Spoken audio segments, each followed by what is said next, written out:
أعوذ بالله من الشيطان الرجيم. بسم الله الرحمن الرحيم.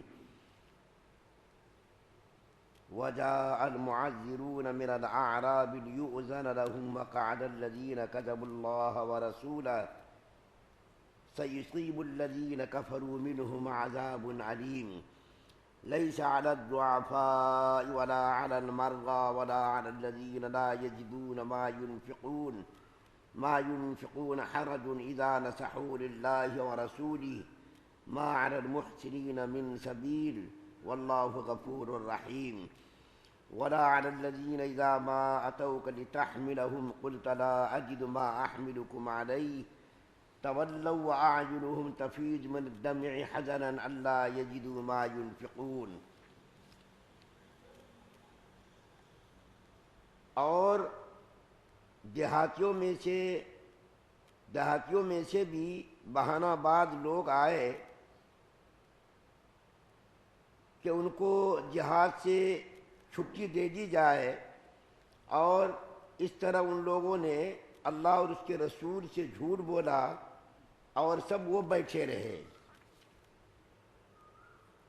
ان میں سے بھی جنہوں نے کفر اپنا لیا ہے ان کے لیے دردناک عذاب ہے۔ کمزور لوگوں پر جہاد میں نہ جانے کا کوئی گناہ نہیں، نہ بیماروں پر اور نہ ان لوگوں پر جن کے پاس خرچ کرنے کو کچھ نہیں ہے، جبکہ وہ اللہ اور اس کے رسول کے لیے مخلص ہوں۔ نیک لوگوں پر کوئی الزام نہیں،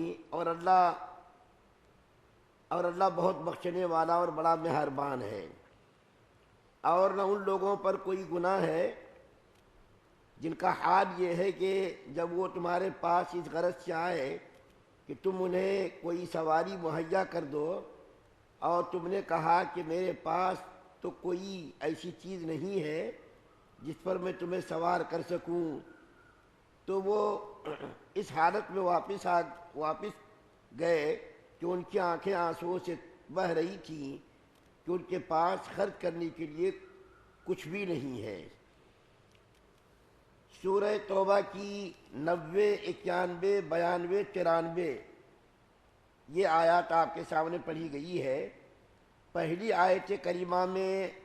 جہاد کے رہنے والے منافقوں کا تذکرہ ہے۔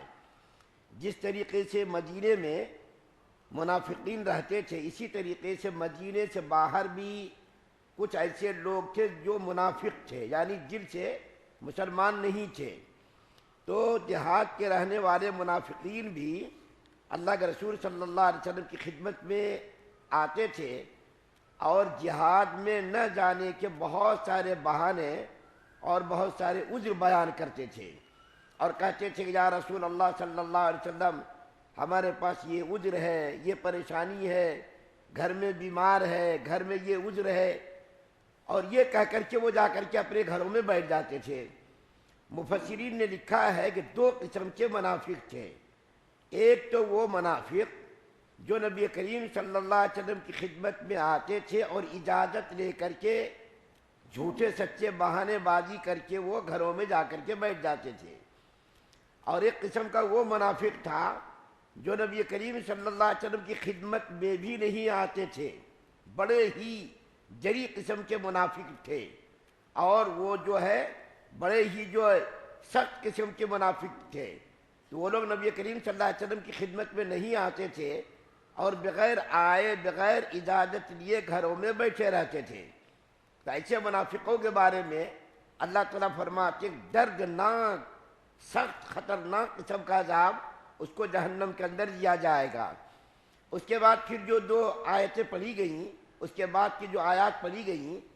ان آیات کے اندر اللہ تعالیٰ نے مخلص قسم کے مسلمانوں کا تذکرہ کیا ہے۔ پہلے تو منافقوں کا تذکرہ کیا، اس کے بعد جو مخلص قسم کے لوگ تھے،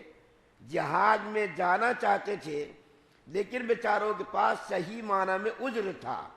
پہلے منافقوں کے پاس تو کوئی عذر نہیں تھا، کوئی بہانہ نہیں تھا، بس سچے جھوٹے بہانے کر کے وہ لوگ جہاد میں جانے سے بچتے رہتے تھے۔ لیکن کچھ ایسے بھی مسلمان تھے جو حقیقت میں معذور تھے، کوئی پیروں سے معذور تھا، کوئی آنکھوں سے معذور تھا، کوئی غریب تھا، کوئی مسکین تھا، کسی کے پاس جانے کے لیے لڑائی میں شریک ہونے کے لیے پیسہ نہیں تھا، مال نہیں تھا، سواری نہیں تھی، تو ایسے لوگوں کے بارے میں اللہ فرماتے ہیں کہ اگر حقیقت میں ایسے معذور لوگ جو جہاد میں جانے کی استطاعت نہ رکھتے ہو، سکت نہ رکھتے ہو، تو ایسے لوگوں کے لیے جہاد میں نہ جانے میں کوئی گناہ نہیں ہے۔ حقیقت میں جو معذور ہیں، حقیقت میں معذورین کے اوپر اگر جہاد میں شریک نہ ہو تو ایسے لوگوں پر کوئی گناہ نہیں ہے۔ اللہ ان کو جانتا ہے، یہ معذور ہے، پیروں سے معذور ہے، آنکھوں سے معذور ہے، بالکل ضعیف ہے، عمر دراز ہے، مسکین ہے، غریب ہے، ان کے پاس جانے کی سواری نہیں ہے، ان کے پاس پیسے نہیں ہیں سواری کا انتظام کرنے کے، تو اللہ کو معلوم ہے۔ لیکن دیکھیے مخلص مسلمانوں کا حال دیکھیے، ان کا جوش جہاد دیکھیے، جوش جذبہ دیکھیے کہ معذور ہونے کے باوجود بھی ایسے مخلص قسم کے لوگ نبی کریم صلی اللہ علیہ وسلم کی خدمت میں آئے۔ اس کے بارے میں لکھا ہے 7 مسلمان تھے، اور وہ 7 مسلمان نبی کریم صلی اللہ علیہ وسلم کی خدمت میں حاضر ہوئے، اور انہوں نے آ کر کے یہ کہا یا رسول اللہ صلی اللہ علیہ وسلم، ہم جہاد میں شریک ہونا چاہتے ہیں، لیکن ہمارے پاس مال نہیں ہے، سواری نہیں ہے، ہمارے پاس جو ہے جہاد میں جانے کی کوئی طاقت نہیں ہے، یا رسول اللہ صلی اللہ علیہ وسلم آپ ہمارے لیے سفر کی تیاری کا انتظام فرما دیجئے۔ تو اللہ کے رسول صلی اللہ علیہ وسلم نے فرمایا میں کیا کروں، میرے پاس بھی تو کوئی انتظام نہیں ہے کہ میں تمہارے لیے جہاد کی تیاری کا، سواری کا انتظام کروں، تمہارے خورد و نوش کا، تمہارے کھانے پینے کا میں انتظام کروں، میرے پاس بھی پیسے نہیں ہیں، میں کیا کروں، معذور ہوں۔ تو اللہ کے رسول صلی اللہ علیہ وسلم نے جب انکار کر دیا تو وہ لوگ جب واپس ہوئے تو ان کی آنکھوں میں آنسو بہہ رہے تھے کہ اتنے سارے لوگ جہاد میں جائیں گے، جہاد کا ثواب حاصل کریں گے، شہادت کے مقام پر فائز ہوں گے، اللہ کے راستے میں قتل کیے جائیں گے، اللہ کے راستے میں ان کو شہادت کا مرتبہ حاصل ہوگا، اور ہم بزدلوں کی طرح گھر میں بیٹھ کر کے مریں گے۔ تو ان کو اس کا اتنا افسوس ہوا، اتنا افسوس ہوا کہ وہ تمام کے تمام صحابہ جب واپس جا رہے تھے تو ان کی آنکھیں آنسوؤں سے تر تھی۔ لیکن اللہ تعالیٰ کی قدرت دیکھیے، اسی درمیان میں کچھ سواری کا اللہ نے انتظام کر دیا۔ تو اللہ کے رسول صلی اللہ علیہ وسلم نے ان کو بلایا اور بلا کر کے کہا کہ دیکھو یہ سواری کا انتظام ہے، تم یہ سواری لے کر کے جہاد میں شریک ہو جاؤ۔ کچھ سواری کا انتظام حضرت عثمان غنی رضی اللہ تعالیٰ عنہ نے کر دیا، حالانکہ عثمان غنی رضی اللہ تعالیٰ عنہ اس سے پہلے سینکڑوں اونٹ مع ساز و سامان کے جہاد کے لیے دے چکے تھے، سینکڑوں اونٹ، 1-2 اونٹ نہیں، اور ہزاروں دینار اللہ کے رسول صلی اللہ علیہ وسلم کی خدمت میں پیش کر چکے تھے۔ جتنا ممکن تھا انہوں نے دے دیا تھا۔ اس کے باوجود پھر جب ان صحابہ کرام کے حالات کو دیکھا کہ وہ لوگ رو رہے ہیں جہاد میں شریک نہ ہونے کی وجہ سے اور جہاد کی طاقت اور استطاعت نہ ہونے کی وجہ سے، تو حضرت عثمان غنی رضی اللہ تعالیٰ عنہ نے اس کے لیے کچھ سواری کا انتظام کیا، اور بھی دوسرے صحابہ کرام کے پاس کچھ سواریاں تھیں تو انہوں نے بھی سواری کا انتظام کیا۔ تو دیکھیے دو قسم کے لوگ تھے، ایک تو کمبخت منافق لوگ تھے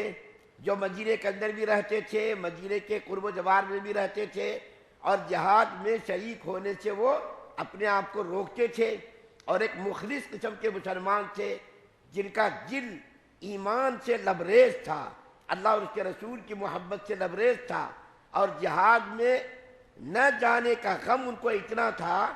اور اللہ کے رسول صلی اللہ علیہ وسلم نے جب کہہ دیا کہ بھئی ہمارے پاس بھی کوئی انتظام نہیں ہے تو ان کو اتنا غم اور اتنا افسوس ہوا، رسول صلی اللہ علیہ وسلم کی مجلس سے جاتے وقت وہ روتے ہوئے گئے۔